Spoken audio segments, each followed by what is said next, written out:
This creamy whipped coffee is taking over the internet.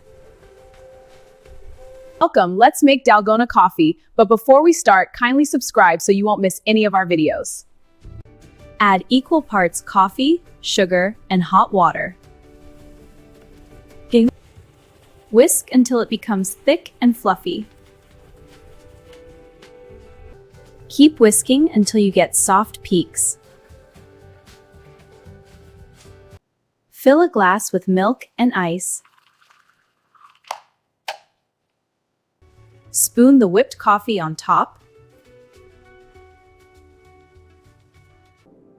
Stir for that perfect creamy swirl. Smooth, creamy, and so satisfying. Would you try this? Don't forget to like and comment.